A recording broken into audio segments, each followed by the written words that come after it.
based on a lot of correspondence we get here and calls, there is concern about just how quickly we might be moving towards a cashless society. It's being obviously moved along more quickly by what's happening at the moment. We saw with the bushfires earlier this year. If all the technology goes down, people are really stuck. They need cash. So I thought I'd go to someone, Tim Wildash. He runs Next Payments. Now, his business is cash. They provide the private ATMs you see in corner stores and areas where there are no bank ATMs. So this is his business.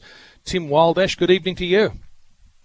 Oh, good evening, John. Thanks very much. I mean, this is your business, cash. What's your guess? Because I keep saying to people and reassuring them that it's not going to happen overnight, but it is moving more quickly than it might have done before the pandemic, isn't it? Yes, it has moved a little bit quicker in recent times, John. Have you noticed that with your ATMs as people are pulling out less cash? Yes, we have. I think there's quite a few reasons for that. First of all, there was some very clever PR conducted by the major card companies, very wealthy international companies. Yeah. And they sort of indicated that cash was unclean and was a high risk. So it didn't begin with the punter. It began with the merchant who didn't want to touch cash. And we've sorted that PR out now, and we've cleaned up the facts. And the World Health Organization has clarified its position, and the Reserve Bank has clarified its position. But the scare about the cleanliness of cash is what caused a lot of the situation we have today.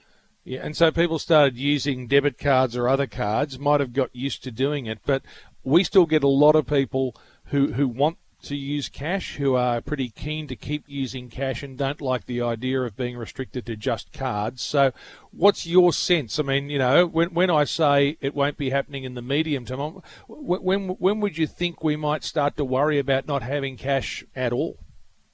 I've been dealing in cash for over 20 years now. I started the ATM business in 99. And I've been hearing stories about cash disappearing every month since I joined the industry. Yes. But we use the term, it has a very long tail. And some very wise cash people from the Reserve Bank said that it'll get down to about 27% of the population and it'll level out. And that's exactly what's happened. There are certain people that have been alienated by the banks or providers of credit that don't wish to use cards. There's people that can't budget, John. They just don't trust themselves with a card. If they go out with a card, they'll spend $200 they don't have. If they go out with $50 in their wallet, they can spend the $50 and they remain in control. Yeah, there's no doubt it's a much better way to discipline your spending if you just restrict yourself to cash. So just going back to that other point you raised, so the stuff that comes out of your ATMs, people can be satisfied that there's no COVID, that the cash is actually clean. Yes, the cash is stored in vaults before our cash company, Prosecure, deliver the cash and fill up the ATMs. It's stored for well over 24 hours, up to 50 hours. And the researchers said that a virus will not survive on cash for that long. It's also sanitized under a UV light system. So taking that $50 note out of the ATM is very safe. And 85% of all ATM transactions are free. So there's no charge like there is on so many card systems. Yeah, okay. Just with the transactions on the ATMs, like your ATMs, you're a third party, so you're not representing a bank. So you're and the retailer as well. So there's usually a charge with your ATMs. Is that right? Yes, with our ATMs, the average cost is $2.60. That's right. And so presumably you then would be encouraged to take out more rather than just take out $20 because you're obviously going to not pay as much of a surcharge. That's right. I mean, I ate at a lovely restaurant in Manly recently called Queen Chow, and the bill was $480 and the surcharge was $7.80. Imagine if I charged your listeners $7.80 to use an ATM, John. It'd be front-page news. Yeah, because people don't notice that, whereas they notice it when they might take it out of the ATM. It turns up on the screen. They might notice it on their bill at the restaurant. And with that money, like you've obviously got an arrangement, the corner store up the road from me here, they've got, I think, one of your machines in there. So is the surcharge for you, for them? How does it work? No, we split it. They have costs, we have costs. Yes. And we have shareholders, and we need to make a bit of a profit.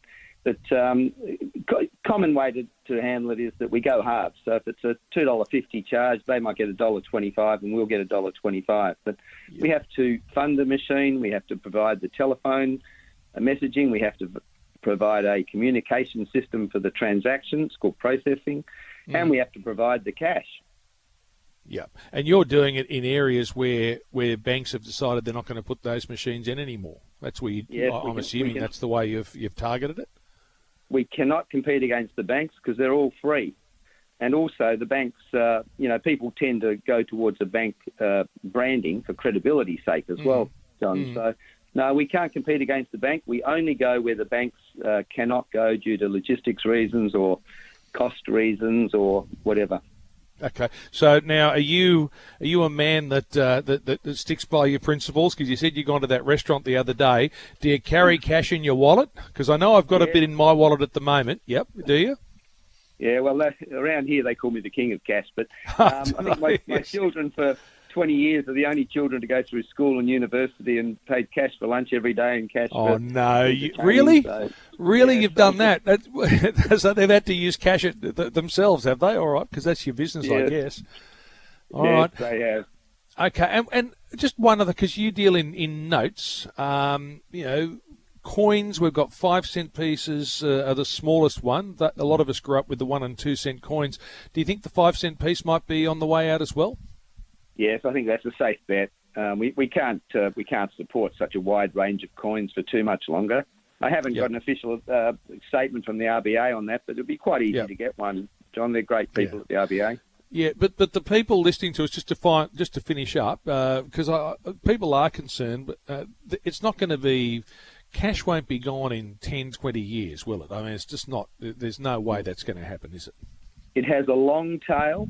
And if we keep having these breakdowns, I was at a bakery on Sunday that the FPOS wasn't working, so the only people that could have a pie for lunch were the people with cash. With cash, right.